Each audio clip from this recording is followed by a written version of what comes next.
Dear सासू माँ, यह एक पत्र है एक बहू का अपनी सास के नाम, जो शायद आने वाले समय में बदलाव की एक इबारत लिख पाए। वैसे तो हर रिश्ते में ही कुछ खटास मिठास होती है। यह बात सच है कि हम जब किसी के साथ रहते हैं तो मानव स्वभाव के अनुसार हमेशा अच्छे नहीं बन सकते। लेकिन ऐसा क्या है कि हम दोनों के बीच में मीठा बहुत कम और खटास ज़्यादा है। झगड़ा नहीं होता तो हम दोनों के बीच में, लेकिन ना चाहते हुए भी एक खामोशी की चादर दोनों ही तरफ से है। मैं आपको माँ तो कहती हूँ, लेकिन कभी अपनी माँ की तरह पीछे से आपके गले लग नहीं पाती। नहीं कह पाती आपसे कि आज पानी पूरी खाने का मन कर रहा है, बाहर चलकर कुछ चाट खा कर आते हैं। आपके साथ अपने लैपटॉप पर फिल्में नहीं देख पाती। हम दोनों का यह रिश्ता औपचारिकताओं की इतनी परतों में लिपटा क्यों है। कल की ही बात है, आप अपने बेटे से कह रही थी कि माँ मैं सिर्फ आपको कहती हूँ, मानती नहीं हूँ। यह बात सच है। मैंने बहुत सोचा और इसका उत्तर आपको अब दे रही हूँ। सुने सासू माँ, जब मैं शादी होकर आई थी तब यह सोच कर आई थी कि मैं अपने घर जा रही हूँ। मेरे हस्बैंड के भाई बहन मेरे भाई बहन हैं। लेकिन आपने हमेशा मुझे जब भी कुछ सिखाया तो यह कहकर कि तुम्हारे घर में कुछ भी होता होगा, हमारे घर में ऐसा होता है। यहाँ अपने तरीके लगाने की कोशिश मत करो। यह कुछ डायलॉग्स थे जिनके जरिए आपने मुझे एक अजीब से परायेपन का एहसास करवाया। एक बार जरा सोचिए कि आज से 30-35 साल पहले आप भी तो उतनी ही बाहर वाली थी इस घर के लिए। मैं यह नहीं कहती कि आप मुझे कुछ सिखाइए मत, लेकिन सिखाने के तरीके में थोड़ा अपनापन ले आइए। रोटी के जल जाने पर, दूध के उबल जाने पर मुझे जलीकटी मत सुनाइए। जब मैं प्रेग्नेंट हुई थी तब आपके पास अपनी संघर्ष की एक दास्तान तैयार थी। आप कहती थी कि ना आपने कुछ खाया ना पिया, आप दिन भर काम करती रहती थी, सिल पर मसाले पीसती थी। फिर भी आपने नॉर्मल डिलीवरी के साथ एक स्वस्थ बच्चे को जन्म दिया। अगर डॉक्टर ने मुझे खाने को या आराम करने को कह भी दिया तो आप डॉक्टरों की सलाह को पूरी तरह खारिज करती थी। आप कहती थी पैसे बनाने के धंधे हैं इनके, कुछ नहीं होता। मैंने तो मान भी लिया था कि चलो आपको ज़्यादा पता है। लेकिन 2 साल बाद आपकी बेटी प्रेग्नेंट हुई तो आपको ना तो उसके समय में अपने संघर्ष की कहानी याद आई और ना डॉक्टर का तो पूछे ही मत। फ़ोन पर मैंने कितनी बार सुना है कि आप कहती थी, जो डॉक्टर कहे उसकी बात मानो। इन दिनों अपनी मर्जी का खाओ पियो, ज़्यादा काम मत करना, अपने आराम का ध्यान रखो।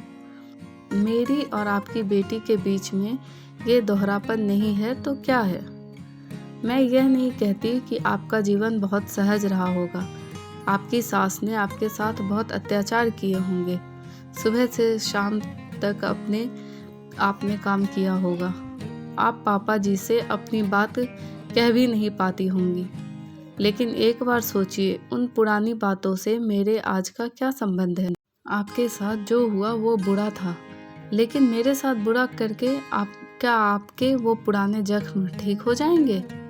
आज घर के काम करने के लिए भी ढेरों मशीन उपलब्ध है। समय की चाल के साथ आपने भी तो खुद को बदला है।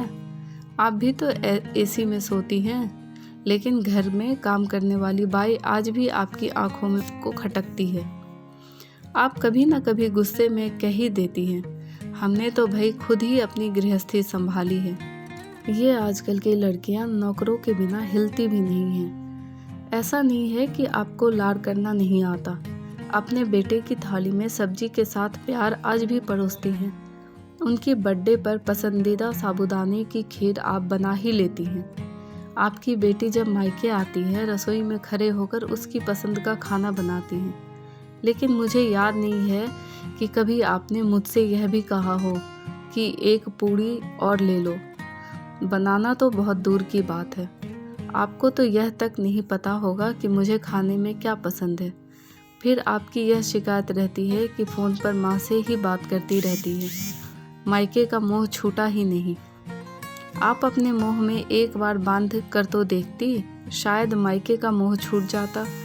कभी मुझे गले लगा कर तो देखती, शायद माँ के दुपट्टे की खुशबू में मैं उसे तलाश कर लेती। आपको लगता होगा कि मैं आपके इस घर संसार पर आधिपत्य जमाने आ गई। आपका बेटा अपने परिवार के मोह में पड़कर कहीं आपको तो नहीं भूल जाएगा। मैं आपसे आपकी चाबी का गुच्छा छीनने नहीं आई, आपके इस घर संसार को अपना बनाने आई हूँ, वैसे ही जैसे कभी आप आई थी इस घर में। आप मुझे सिखाइए, समझाइए, बताइए, बस थोड़ा प्यार से। जानती हैं आप, जब मैं कॉलेज जाने लगी थी तो माँ कहती थी कि अब हम माँ बेटियाँ नहीं सहेलियाँ बन चुके हैं। आपको भी अपनी माँ की तरह ही अपनी स्कूटी पर बिठाकर मैं घुमाना चाहती हूँ, आपके साथ खिलखिलाना चाहती हूँ, बारिश में भीगना चाहती हूँ, जैसे कभी अपनी माँ के साथ करती थी। आपसे रूठकर आप ही से मनना चाहती हूँ मैं। जानती हैं, आप जब आपकी लाडली बन जाऊंगी मैं, तो सुकून आपके बेटे को सबसे ज़्यादा मिलेगी। हम दोनों के बीच में बैलेंस बनाते बनाते वे भी थक गए होंगे।